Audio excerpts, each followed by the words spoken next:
Hi guys, my name is Cynthia. I'm the owner and the founder of 828. I decided to finally open a channel for my candle company. So welcome if you guys are here. I will be sharing a lot of behind the scenes, photography, candle making with me, all the things that I make, all the new things, all the creativity, and just if you guys want to know more even about opening a business or the apps I use or taxes or anything like that, pricing, I can help you guys with that if you guys want to know more. But this is my first video, and today I want to talk to you guys about how I started my business. I want you guys to learn more about my company and about myself, and then that way you guys can share in the comments more about you, your business if you have one, and just share your experiences with me. I would love to know. So yeah, I hope that you guys love this channel. Subscribe if you haven't yet. Like this video, share, turn the bell on, and yeah, let's get started. So today I wanted to talk to you guys about how I started my business. And in order to understand my story and my company and my reason why a little bit more, you would have to rewind back to the beginning. So right out of high school at the age of 19, I joined the military. I joined the army. And the reason why I did it was because ever since I was a little bit younger, when I would say I wanted to try it, I wanted to join, I first of all didn't believe in myself, and other people that were close to me didn't ever believe in myself or believe in me, and they would say, oh, you're not gonna do it, you can't do it. And even some teachers in high school that I would tell that I'm like, oh, I'm thinking about joining the military, or I'm gonna go take my test today, they were like, would laugh. They would just look at me, roll their eyes, like I was this little puny little girl, you know, petite, and no one thought I could. So I've noticed, and after very much reflection, I've found out about myself that I'm very pushed and motivated by the words of others. There's two people. There's people that get discouraged when someone tells them they can't do something. They think bad about themselves. They believe every single word others believe about them. And there's the type of people that negativity and words spoken against them actually fuels them and pushes them towards their goals. And I am the second. I am the type of person that I live off of positivity, and I get pushed when someone thinks I can't do it. Like, that just fuels me more, and I love it. And so that was the first time that I ever in my entire life did something that I was scared to do, that I didn't think I could do.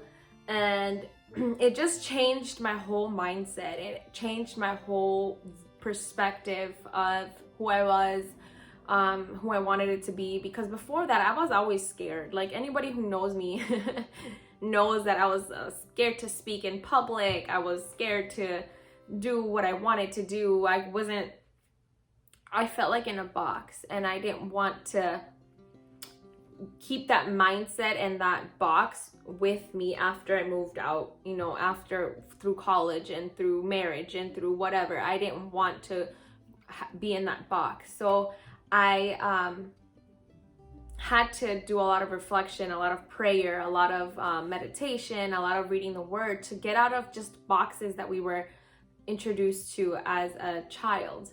And so because I was in the military, I did part-time college. I didn't do full-time because I had to be working and going to drill, and you know, I missed a whole like year or two of when I was supposed to start, you know. Plus I had a child now at 20, so I just was going part-time, working full-time, and just taking care of my baby. Fast forward to 2018, 2019, I have 3 kids. I am working in a school setting. I've been a pre-K teacher, I've been in office settings, I've been a monitor, I've been like all kinds of things in schools, but I've always worked like in school. I've had credit. I was originally going to school to be a teacher. So I've had the credit, so I was able to work at a school setting. And I noticed that getting home, I was very tired. I was present, but I wasn't like there for my kids. Like I wasn't actually present for my kids. I was very tired from even just hearing like kid songs, and you know, coming home to my kids wanting to show me their favorite YouTube songs and all this stuff, and I was just like, no, not one more time. Like I'm just sick of hearing this. So it was very tiring, and like props to all the teachers out there, because it is very exhausting, especially coming to like being a lead teacher and having a whole classroom by yourself, and then coming home to 3 kids, basically a classroom. Just kidding. It's very tiring, and like you have the lesson plan there, and then you have the lesson plan at your home because you need to keep them entertained, especially when they're younger. I was going to school full-time as well, so I was full-time school, full-time teacher, full-time mom, full-time, you know, trying to figure my life out. I was going through a difficult period of time at that time, a very difficult season. So I was just like, I need to find out who I am. I need to find out what I love doing, what I don't love doing, what I want for myself and what I don't want. And I need to stand up to those standards that I put up for myself. And so that's when it kind of all began. The end of 2018, it was Christmas. And I saw a whole bunch of different just candles that I had laying around, and I was like, okay, I love candles. Like, yes, it's Christmas and I get to light all these different candles, and I was just amazing. I loved it, and I'm like, I love candles. Like, I would love to learn how to make like, how do you make candles? And I just started like lighting them and decorating, and as I was decorating for Christmas and that whole season, I was like, I wonder how I can make them, like, and I wonder how they're made, and how do you get this scent to last forever? Like, I was at first, it wasn't even thinking about a business or thinking about me making them. Like, I was just genuinely like wondering how you make candles and like how you make it to smell so good. Because originally it started off with me wanting to be more present at home and wanting to spend time with my kids, and but it also was a way of transitioning to something that I was passionate about, because I was seeing all these people, you know, work from home, work from online, doing what they love doing. And we live in a time and a period of time where it's so easy to start a business doing whatever it is you love to do, and basically solving somebody else's problem. So I was just like, I need to work from home, I need to figure it out.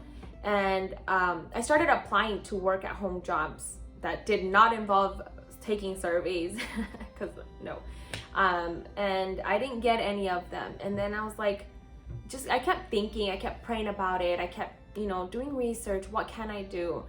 I wanted to do something that I wasn't gonna be working for somebody else. I didn't want to be making somebody else richer while I promote them. You know, why can't I promote myself? Why can't I make something or provide an answer to somebody and make an income out of that? And so I started really digging down and seeing what I love to do. And I'm like, I love candles. I make them, and like I just started, but it was a process. It didn't come from one morning to the next. Like, I was researching and focusing on what I love to do. I had an idea, like, and God also like inspired me and revealed to me, like, I had to ask God, because I didn't even know myself. I had to ask God, what is it that I love doing? What can I do? Please show me what you want me to do. Like, and then like candles, it was like, bam, that's what it is. I had to do a project for school, and it was about candle pollution, indoor pollution in the homes. And I learned about like the paraffin wax and all these other petroleum stuff, and zinc wicks and all this other stuff that produces chemicals and reproductive problems and things like that. And that's when I was like, well, I can solve this issue by making my own candles, because I obviously don't want to be burning that in my home anymore. I want to do something that will fix that problem.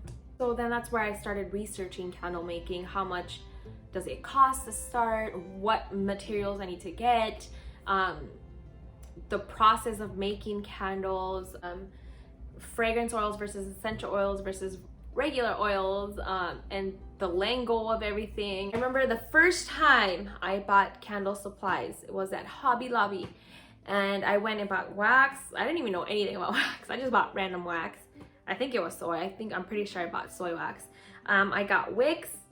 I at the time didn't know there were specific wicks for specific things, and I just got random wicks, and I did not get scent, and I got a vessel. I did get a vessel, and I went home and I'm like, oh, I don't have scent. So I went to my mom's closet because I was at my mom's house at the time, and I went to my mom's closet, and she had this rose oil for her face, like a serum, and I used that rose oil serum. And then I was like, well, that's not gonna be enough. Like, I need more. I at the time did not know you had to calculate everything. I mean, of course I used a little bit, not a lot. And I used a rose perfume or some rose scented something that she had. And I mixed those together and I poured it in my candle. And I was the most excited person. I was like, yes, I did something here. Guys, that candle exploded. That candle exploded in front of my mom. She said it almost like got her, but it wasn't that big, thank God. But yes, testing before making or selling candles is very, very, very, very, very important. And I learned my lesson, and I was so happy it was my mom and not somebody else. And I started doing testing and researching. I got products that were not from Hobby Lobby. I got products that were from, you know, candle supply stores and things like that. And I spent the whole rest of 2019 perfecting, and I started selling at the end of 2019 at craft shows, at like my church and things like that. And it went really well. I was so happy. I finally, at the end of 2019, had perfected my candle making and my room sprays and all of that. I graduated college in 2020, so that's when I officially didn't have a job, didn't have school no more. I could solely focus on making candles, and that's when I really started working on a design that I was in love with, which is this design. And I designed it all by myself, marketing more and concentrating more, because when the pandemic hit, I was like, yes, like I actually can make an income while we're going through this difficult time, because I'm online. Like I was meant for this. Like I started in 2019, and then 2020 was like, okay, you're like ready. A lot of people were telling me, you know, it's not worth it. You're not gonna be able to learn how to make a candle, or you're not gonna sell. And those are the voices that you need to help fuel you, because for me, if I would have listened to those voices, I wouldn't be where I'm at today. I've collaborated with so many amazing people. I have a community on YouTube. I have a community on Instagram that I love so much. You guys are amazing. And I have people supporting me and loving my candles, and it's only gonna get better from here. I can only get better from where I'm at right now. I can't ever go back. You know what I mean? So if you want to start a business, I suggest you first find out who you are, what this business means to you, and then go from there. Focus on your passions, focus on what you love to do. Keep out the voices. Really focus. Write down your vision, write down from the beginning what it is you want to accomplish, what it is you want to do, and test and research and test some more, and you guys will succeed as well. This is my story, and I hope you guys love this video. Again, subscribe to me if you haven't. I will be uploading a lot of behind the scenes, a lot of how do I make my products, and just a lot of different things here and there. So stay tuned and subscribe, ring the bell, and like this video. Bye.